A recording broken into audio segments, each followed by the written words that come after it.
अतुल सुभाष की जब घटना हुई थी तो सभी हिल गए थे, सबको लगा था ये क्या हो रहा है, लेकिन अतुल सुभाष की घटना जैसे लग रहा है कि बस एक घटना थी जो सामने आई। अगर आप ऐसा सोच रहे तो ऐसा नहीं है। ये जो तमाम चेहरे आप देख रहे हैं ये ऐसे ही चेहरे, और इन सभी में बात एक कॉमन है, पति पत्नी और हत्या। ये जो तीन चीजें हैं ये लगातार सिलसिलेवार तरीके से हो रही है। पहले कहा जाता था कि जब शादी होती है तो जन्म जन्म के रिश्ते, लेकिन ऐसा लग रहा है कि जन्म जन्म के रिश्ते वाली बात पुराने दौर की बात हो गई। आज के दौर में रिश्ते टिकते नहीं है और तलाक का रास्ता होते हुए भी मौत के घाट उतार दे रही है पत्नियां, तो कहीं यूं धुनाई कर रही है जैसे कोई इज्जत ही ना रह गई हो रिश्ते में, कोई गर्माहट ही ना रह गई हो। इस तरह के हालात बने। पहले 4 तस्वीरें आपको दिखा रहे हैं क्योंकि तस्वीरें देखना जरूरी है। हैरानी इस बात की है कि आखिर हो क्या गया है। मेरठ में मुस्कान जिस तरह से सौरभ को मौत के घाट उतारती है उसने सबको हैरान कर दिया। इस तरह की घटनाएं प्रश्न खड़े करती हैं कि आखिर तलाक का ऑप्शन होने के बावजूद भी मौत का रास्ता, मौत के घाट उतारने का रास्ता क्यों चुन रहे हैं ये लोग। वहीं दूसरी तस्वीर आप देखिए, बेवफा पत्नी की तस्वीर है। औरैया से तस्वीर सामने आई है। यहां क्या हुआ है, यहां भी पत्नी ने बेवफाई के चलते कैसे पति को मौत के घाट उतारने का पूरा प्लान बनाया, सब कुछ किया, बताएंगे आपको। हिसार से तो तस्वीर और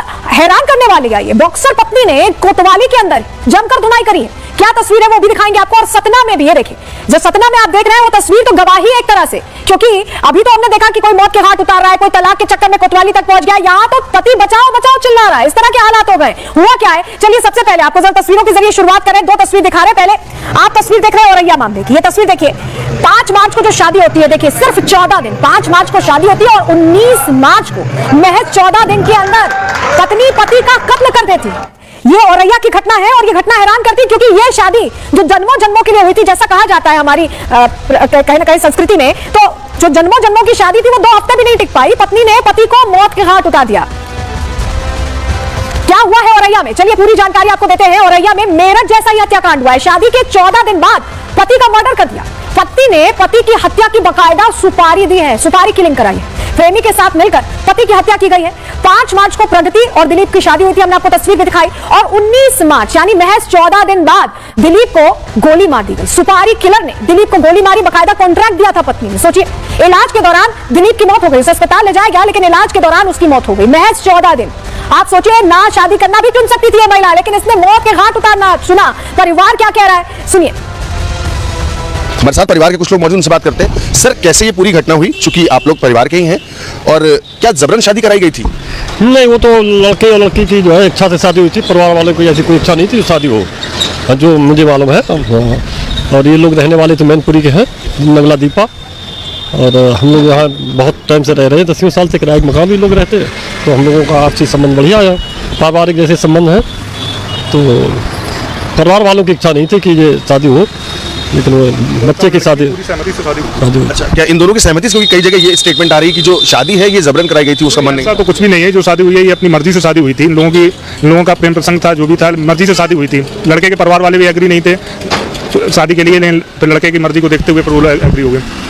उसके बाद इस तरह की घटना को अंजाम दे दिया गया तो बड़ा आश्चर्यजनक। इससे बड़ी घटना क्या हो सकती है भाई? आदमी किस पे भरोसा करेगा? फिर लड़का बहुत ज्यादा ही सीधा था, वो बोला था, वो अपने भोलेपन का शिकार हो गया।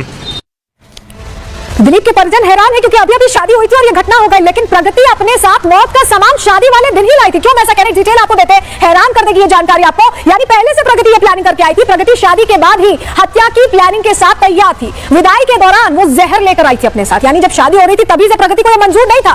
दिलीप के खाने में उसने जहर मिलाया था, एक अटेम्प्ट वो कर चुकी थी। खाने में बदबू आने पर दिलीप ने वो खाना नहीं खाया और ऐसे में उसकी जान बच गई। मायके जाकर प्रेमी के साथ मिलकर उसके बाद उसने दूसरे राउंड में सुपारी दी है। पहले वो मारने की कोशिश करना चाहती थी, बकायदा जहर लेकर आई, लेकिन उस बार वो बच गया और ऐसे में बाद में उसने पूरी तैयारी के साथ सुपारी किलिंग के लिए बकायदा सुपारी किलर हायर किया अपने प्रेमी के साथ मिलकर। उसके बाद कैसे पैसे दिए, सब कुछ एकदम क्लियर होता जा रहा है, क्लियर पिक्चर सामने आ गई है। खुलासा कैसे हुआ, अब आपके मन में ये सवाल होगा, क्योंकि प्रगति तो बहुत तैयारी के साथ थी। चलिए बताते हैं आपको कि खुलासा कैसे हुआ, क्योंकि खुलासा भी हैरान करने वाला है। यूपी पुलिस ने सीसीटीवी से इस पूरी वारदात का खुलासा किया है। दरअसल हत्या के बाद पुलिस ने सारे सीसीटीवी फुटेजेस खंगाले और दिलीप को ले जाता उसमें सुपारी किलर नजर आया। तब जाकर समझ में आया कि कैसे ये घटना हुई है। खेत में ले जाकर दिलीप को गोली मारी थी सुपारी किलर ने और पुलिस ने शूटर और प्रगति के प्रेमी को अरेस्ट कर लिया है। शूटर जिसको सुपारी दी गई थी और प्रगति के प्रेमी दोनों को पकड़ा गया है। सीसीटीवी फुटेज के आधार पर ये पूरा केस सॉल्व हो पाया है, नहीं तो ऐसा ही लगता है कि कोई घटना घट गई, किसी ने मार दिया प्रगति के पति को। जरा ये तस्वीर देखिए, ये तस्वीर आपके लिए देखना इसलिए जरूरी है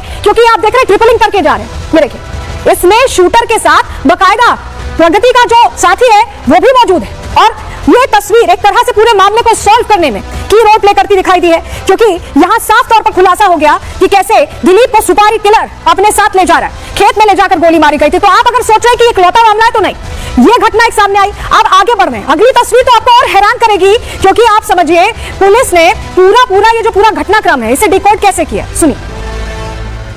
पूरा घटना में गहराई से पूछताछ करने पर यह पता चला कि प्रकृति यादव को अनुराग यादव से ही के साथ रहना था और कोई इच्छा नहीं था अपना पति दिलीप यादव के साथ रहने के लिए। तो पहले से इन लोगों को प्लानिंग था, बट अनुराग यादव का आर्थिक स्थिति उतना ठीक नहीं था। तो प्राइमरी मोटिव ये था कि शादी के बाद अगर पति का देहांत हो जाता है तो उनका जो संपत्ति है, जो उनके जो हिस्सा है प्रॉपर्टीज में, वो मिल जाता है और वो मिलने के बाद अपना प्रेमी के साथ सुकून से एक जीवन जी सकता है।